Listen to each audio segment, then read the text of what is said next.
Shooting it raw? Yes. Shooting it raw.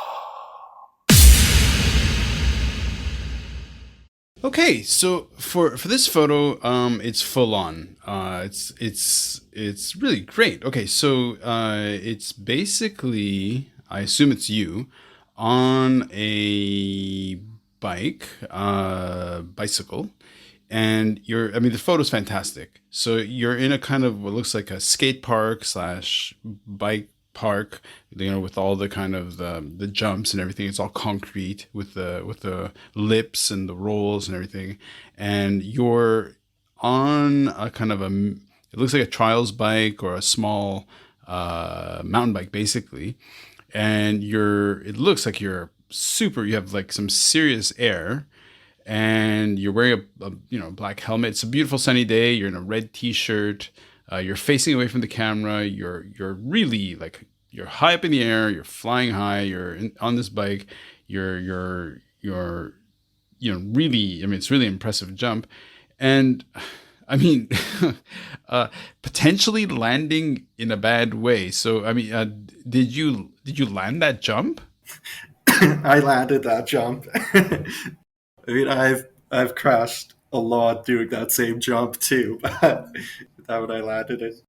Yeah, because that's really impressive. I mean, that's one of the amazing things about BC, right? Everybody's outside, and there's so much good mountain biking and all this stuff. So I've always known Vancouver to be a really biking city, and so yeah, like that's an incredible shot.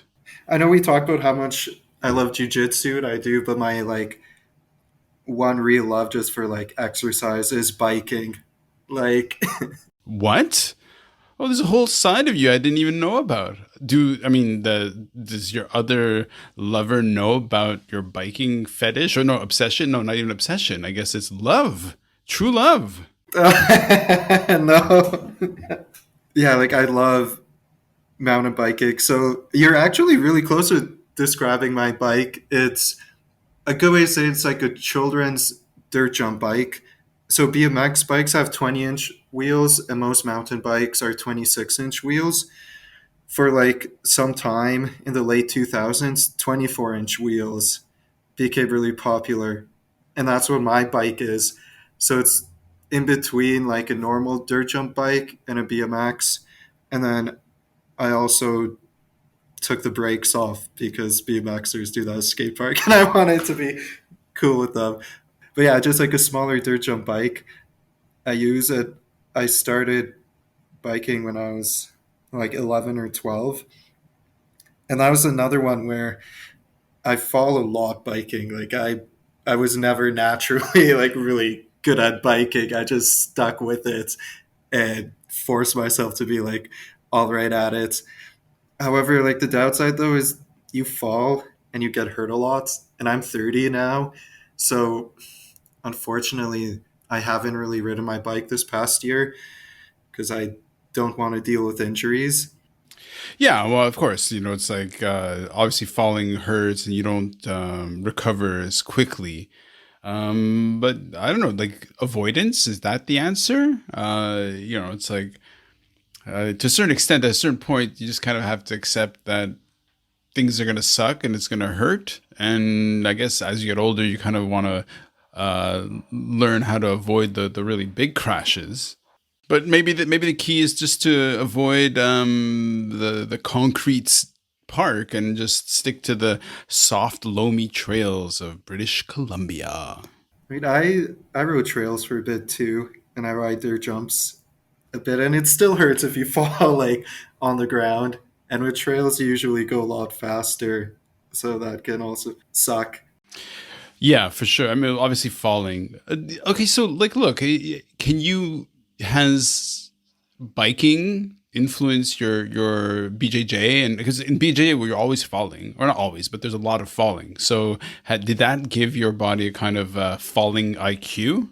Actually, it's almost the other way a bit, where my biking just gave me pretty good balance, which helped a lot with jujitsu. And then I found when I used to train Hapkido, which was right before I started to bike, we did a lot of break falls and just learning how to fall. And that really helped me with biking. Like, I would love to say jujitsu did, but unfortunately, I started training jujitsu after I started biking.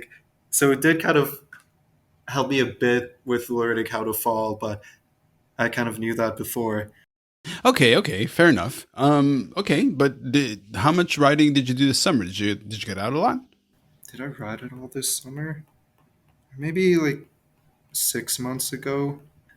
Because the other part was I started training and taking jujitsu a bit more seriously the last couple of years, and like you said, if I fall on concrete, I usually get road rash, and then like I can't train jujitsu for like a month because I've got this huge scab on my leg. And then yeah, again, I just realized I would get way too hurt biking, and then I couldn't train jujitsu. It would kind of affect school sometimes. Okay, okay. Well, if cycling really is your big thing, I mean, you only have one bike. I mean, I assume you've got a whole whack of bikes. Um, I've only really got one bike, so I'm a pretty broke student. I wish I had more. But no, I've got my one bike that's fully functional, and then I've got another bike that's like missing some pieces. That's more of a parts bike, Okay, okay. Is this a fully suspension bike or is it just front suspension? just on the front. Got it, got it. Okay, well, I mean, like, how committed are you? Like, You're explaining before the future I'm jumping out of is called like a bowl, and I could go in like a bowl and ride it all day and have so much fun because I've gone to the point where I don't have to pedal where I'm in there. I can just like push down and just pump corners so I can maintain my speed throughout there, and it almost feels like snowboarding a bit, but on concrete. Like, genius, snowboarding and jujitsu. Put them together. What a great idea for a sport. even though this season I haven't gone snowboarding at all because there's not that much snow and it's expensive again. Oh, you poor thing. I mean, like living in Vancouver and having all this amazing potential to go outside, even entertaining the idea of doing jujitsu and snowboarding at the same time. Oh, you poor thing.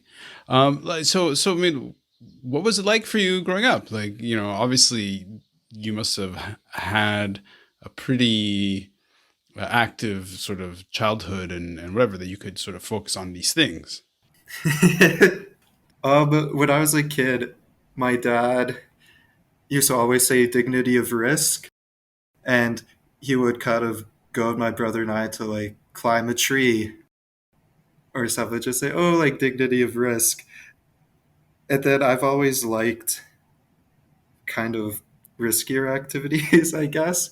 And as a kid, I loved reading stories of all the great explorers of the past ages, like Shackleton.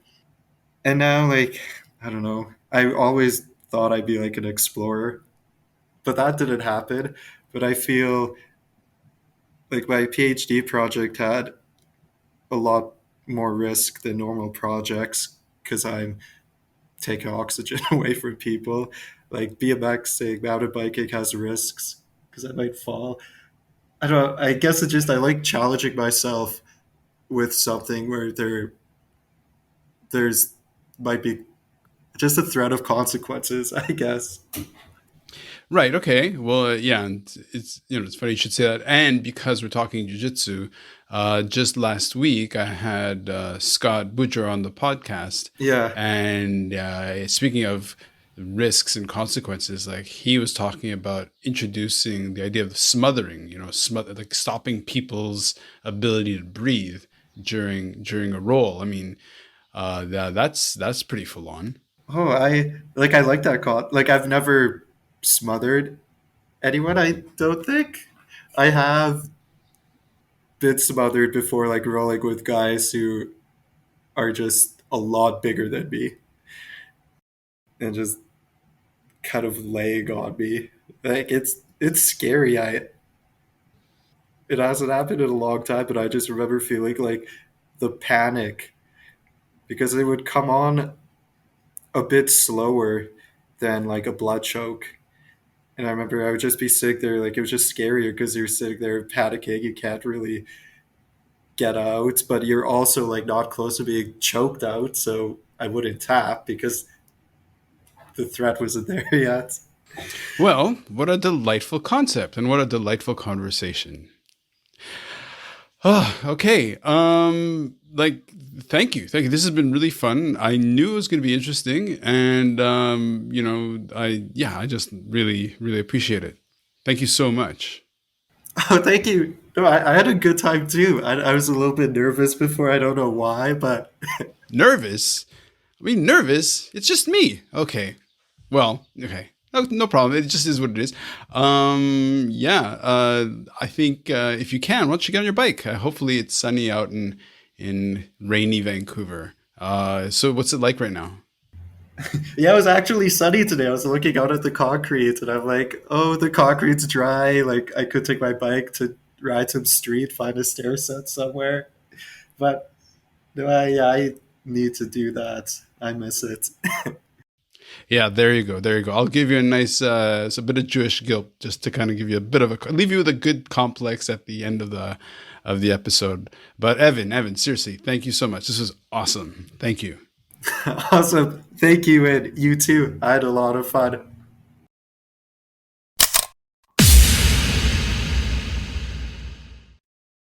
So, is life really a gift? Really? Can you make every second count? That's the whole point of the podcast.